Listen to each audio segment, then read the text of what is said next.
It's like pangolin ice cream. The ants go into a total panic. It must just be this giant dragon coming to wipe you out.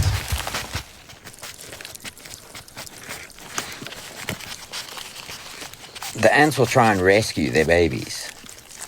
So they'll pick them up and they'll start carrying them away from his attack as quickly as possible.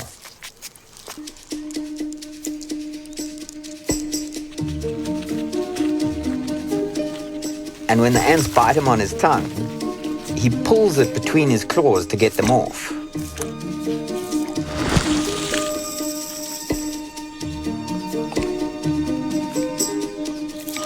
And then sometimes he'll almost wrap it in a knot.